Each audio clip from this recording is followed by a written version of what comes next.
and as you can see, it's still working fine, and it's now working from 5 volts USB power.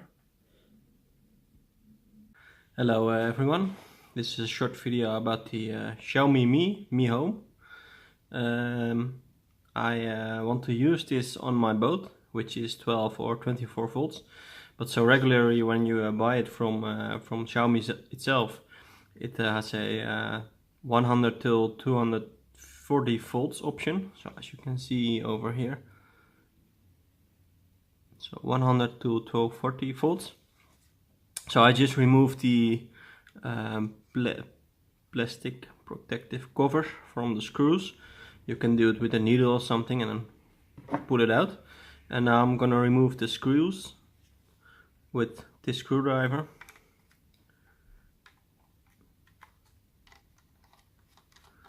So I'm hoping that I will find inside some place to attach 12 or 24 volts, or maybe with a voltage regulator. For example, if it's working at 5 or 3 volts, I will add a voltage regulator, so it changes the voltage from 12 to 5 volts or 24 to 5 volts. Let's see what's inside. So I hope you can see it well in the camera. There's the speaker. You can remove it. I see this removable connector. Then you see the electronics. Let's have a quick focus for you so you can see all the components. I actually see that there is a component not mounted. I wonder what it is. So let's see if we can remove it. So it's apparently you can open it with moving the plastic clips to the side. Let me check if it works, but first let me move the camera a little bit so it's a bit easier for me now.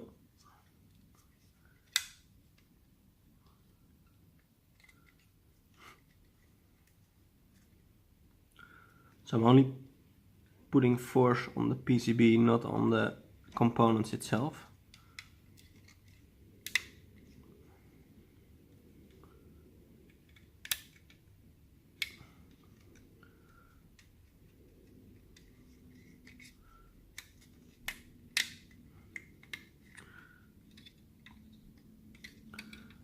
So it's almost now.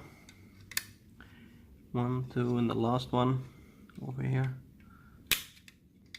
But I don't think actually when I found out how it works, I probably think there is a solder area where I can put the voltage on.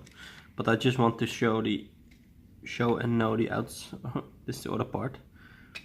So this is the front, this is the back, and apparently you can't do it wrong because of the place of the connector. Let's see, what is this?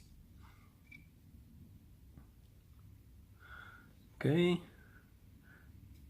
here you have the LEDs. There's quite a lot of them, but I was expecting that already because there was a lot of light from the LEDs coming when you enable the device. So let's see what's over here. Let's pick a screwdriver. So this is the 220 volts section and the earth line. There's a power circuitry here, and it's a switching mode power supply, and apparently it's, let me see, this is the rectifier, this is a high voltage cap, I guess, yes, 400 volt cap, and usually after this transformer side you will find the lower voltage part. So I see a 16 volt cap over here, and I think, let me check what kind of inductor is inside. I think it's just a 1 voltage only, but I also see there is a chip over there, so I can now search for the chip and watch what voltage is working, so I know at least one part of the voltage. But I can also enable the power circuitry now and measure how many volts is at the capacitors. So Let's try it. Apparently pushing a little bit harder from the rear, you can also remove the bottom PCB. So this is the bottom part, it is the transparent LED ring, and this is the PCB where you see the power plugs and the electronics transformer, and then you have the top part, that is this little device. So let's see if we can find a trace to apply the power on. So I did some testing for you and put the PCB in the mains socket, so it's live currently, and then measure up with a voltage meter what I measured of voltages.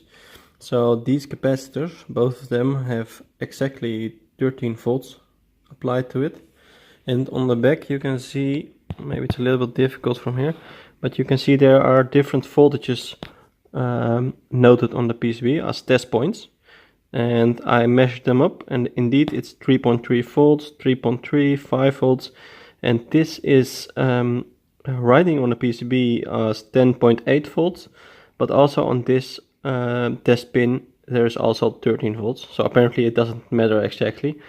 13 volts it is. So what I'm now gonna do is power down the device, of course, and then put a wire from the capacitors to my 12 volts power supply and check if it's still working then. I think so. I think it should work. Just one more thing. Whenever you try this kind of things at your home, be careful, because there is around 350 volts DC applied to the PCB. So if you touch it by accident, it will definitely hurt you, or maybe do a little bit worse with your life. And also, when you pull out the device from the socket, do note that the capacitors still have a remaining energy for a couple of, well, I would say seconds, but to be safe, on the safe side, pull it out for several minutes, so you're sure that the capacitors do not have a lot of power in them anymore. So it's especially, just for your reference, these capacitors here are the high voltage ones. They can have around 400 volts DC applied to it. Even when you disconnect it from the power supply of the wall, there can still be a lot of power inside of them, so be careful with it. So guys, I just soldered 2 wires to the PCB. As you can see here, the red one is the plus and the black one is the minus. I will now apply 12.7 volts to the device. So actually, when I measured with my multimeter with the main socket, there was 13 volts on it. So I did a little bit less to be on the safe side, but I think 13 volts will just be fine. So now I connected it to my power supply, and let's see what happens when we enable the device.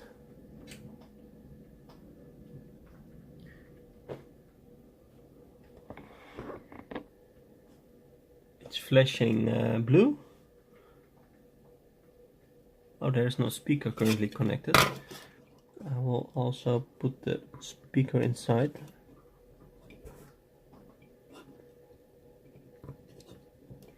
Maybe it wants to say something to me.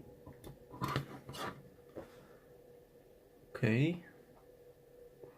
Well, the difficult part is that the application is also on my mobile phone that is currently making the movie. So what is easy? I'm gonna pause it for a second.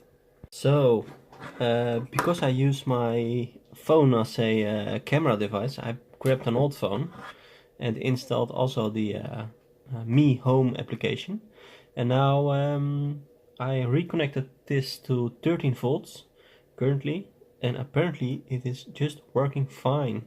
Here you have. I can enable the Mi Home LED lights.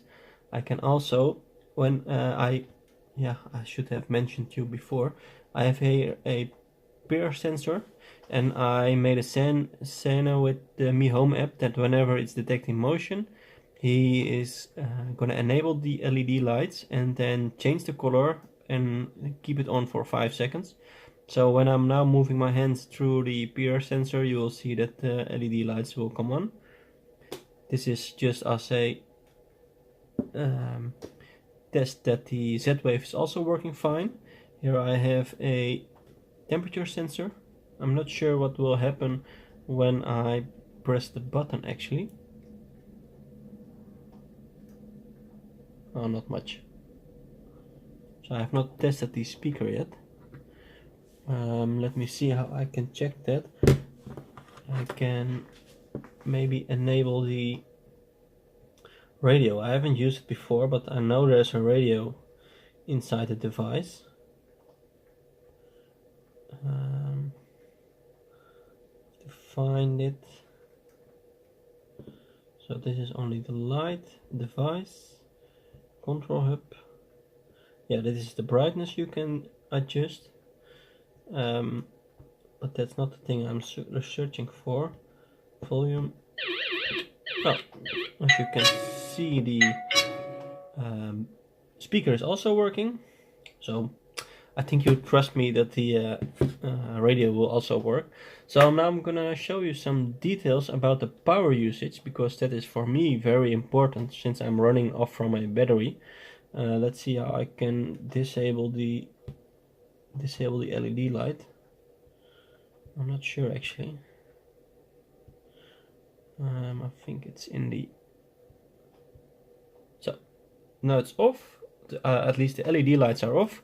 But I want to show you, or tell you better, it's now currently using 40 milliamps, 40 milliamps at 13.1 volts.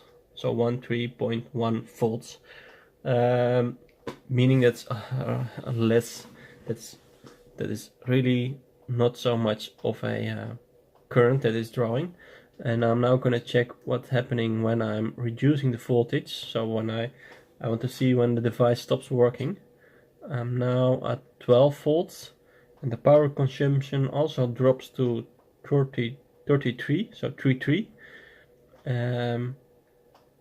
That's weird actually, so that's meaning that if you give him less voltage, it's using less current. And usually when it's a switching mode power supply, when you decrease the voltage, the current will increase. So apparently it's a linear voltage regulator on the device. Let's see at 12.1 volts if the LEDs are still working. Yes, they are still working fine. Now I'm gonna go down to 1180, 1170, 1160, 1150, still working. So I'm gonna go to 11 volts now. Let's see. Yes, 11 volts, it's still working. The power usage is now 36 milliamps, but still working. So now I'm gonna go to 1090, 1080, 1070, 1060, 1050. Let's see 1050 if it's still working. Yes. Also, when I'm gonna move my hand now through the pair sensor, so to double check if the if the Zigbee is also working. Yes, I just moved my hand across the pair sensor. So I'm now at 10.5 volts. I'm gonna go down to 10 volts, 10.4, 10.3, 10.2, 10.1. This is now 10 volts. It's still working fine. And now I'm gonna go to 9.5 volts. Still working. And the current has now increased to 42 milliamps at 9.5 volts. So I'm gonna decrease the voltage to 9 volts. It's now 9 volts. Still working. And now I'm gonna double check if the pair sensor also works. Yes, pair sensor also works. So I'm gonna decrease the voltage again to 8.5. Now it's 8.5. Yes, it is still working. Pair sensor also still working. I'm gonna decrease the voltage again to 8 volts. Now it's 8 volts. Let me check. It's still working. Pair sensor also still working. Gonna go down to, let me see, 7.5 volts. Still working. Gonna go down to, well, let me check if it's also still working for all the LED colors. Green is working.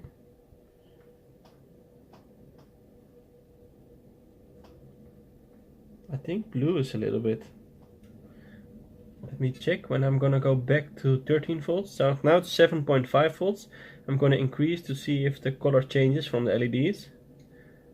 Yes, so if you decrease the voltage, now it's 7.5 volts, the LEDs on the device will also start to decrease.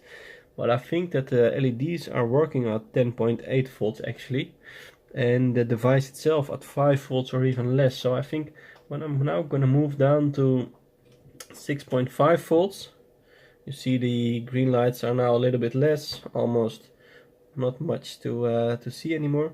I will pull the brightness on maximum level, but it's now running at 6.5 volts.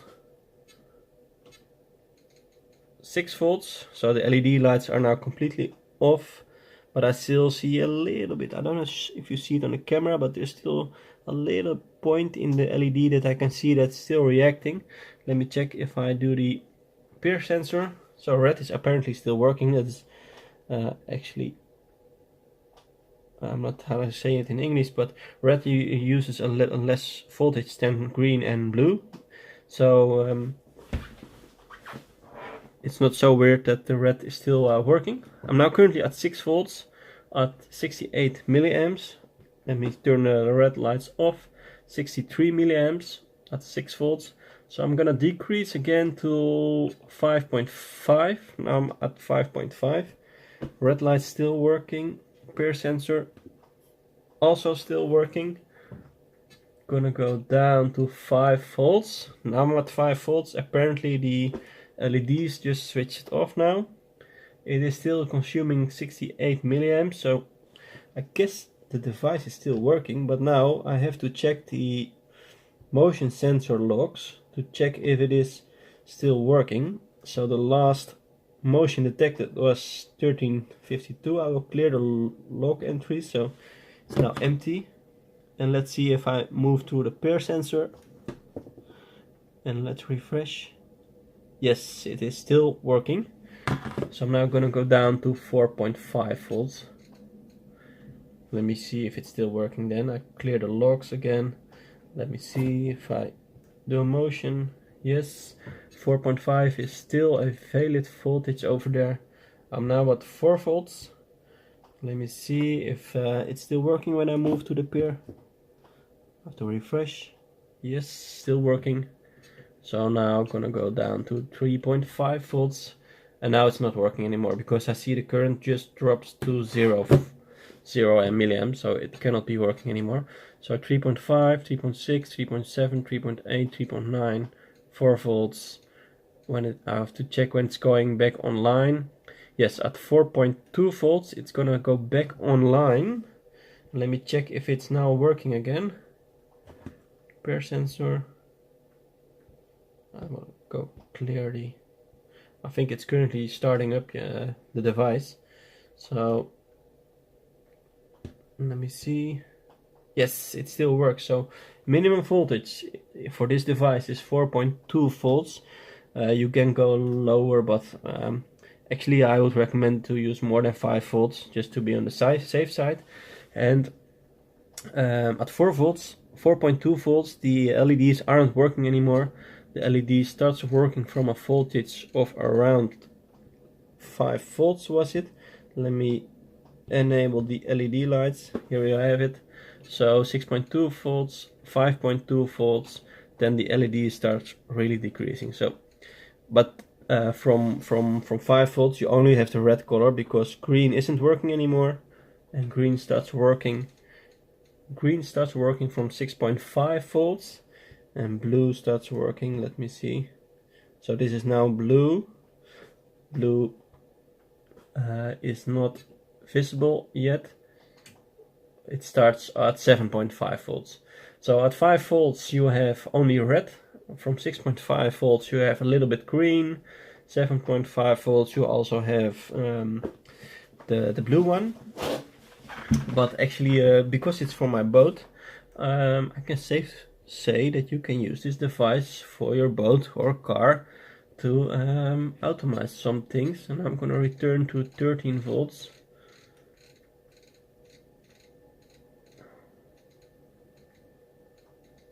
Let me check. I'm 13 volts now. I'm gonna turn off the LED lights. Just check if I can reach the 14 volts. 14 volts now.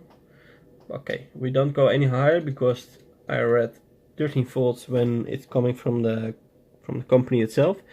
If you want to go any higher of the voltage, I would recommend to see some of the part lists and see what maximum input voltage they have, but I would not recommend going any higher than 13 volts. So my advice to you, if you're gonna use it on a boat or something else, buy a regulated 12 volts power supply and apply the voltage to the part I have shown over here. Let me see this for your reference, and then you can just use it however you want to. So what I'm now gonna do is cut the wires and mount it directly to the power socket pins. So then I can apply 12 volts to the power socket pins and use it right away. But then you have to be careful not to by accident put it in the wall power supply, because it will definitely cause smoke. Then you will burn the device. So maybe it's a good way to just mark the device with something, or maybe saw a little bit of the pins, so you can see directly that it is a custom-made product. So I want to finish this project. As you can see, I closed the device. I choose to make an extra hole. This is just a plastic case, so it's really easy to make a hole in it, and put 2 wires to the outside. I put a little bit of glue inside, so whenever you put force on the cable, it won't put force on the PCB, so that leaves that thing in part. And now I want to show you that you can the device starts working from 5 volts, meaning you can also run it from USB and use a power bank or something else to power it. And the downside is that you don't have the LEDs on the device anymore, because that starts working from a higher voltage, but you can still run the device very fine from 5 volts and just have it powered by this. So there's also another option. You can buy this, there's a device inside of this. This is a USB switching mode power supply. You can buy it on eBay for a couple of dollars, and whenever you put 5 volts in it, it will output 12 volts.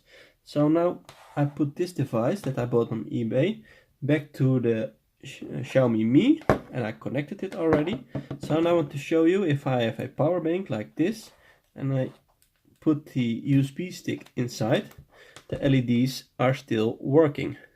Let me check how to enable the power bank.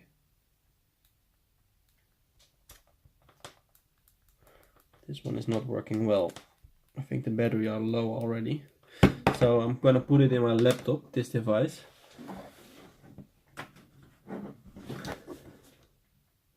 As you can see, the LEDs are working. The blue LEDs were the most difficult ones that were needed to work, and they also work fine from 12 volts. You can safely touch any of these pins because it's low level voltage, and the voltage from this side is not applied to this side. So it's also worked the other way around. If you disconnect these 2 cables, you can still put the device in your mains and it's still working. However, I would not recommend it because you have made an adjustment to the device, so you're not safe if you're not sure that you did it the safe way. Just I would recommend, if you do something like this, don't use this anymore, but it should still be possible. So the device is still connected to the USB of my laptop, and it's now powered using the wires. And now I'm gonna grab my old phone again and open the Xiaomi Mi app, and as you can see, it's still working fine, and it's now working from 5 volts USB power. Let's go back to the red part.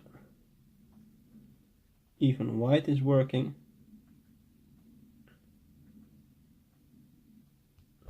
So, and just to show you that the Zigbee is also working, I'm now going to move my hands to the pressure sensor, meaning the LED rings will show some colors. As you see, it triggered motion, and then he will enable the lights. So all the other sensors are also still reporting and working. I see there's a temperature sensor, vibration sensor, temperature sensor over here. They are still working fine. So I have a working device running on 5 volts USB power, and we still have all of the parts of the device working. The one thing I didn't test, maybe it's also good to check, I'm not sure, I don't going to use it, but maybe someone else, to see if the speaker is still working. Then I have to search for volume. As you can see, it's still working fine. Radio.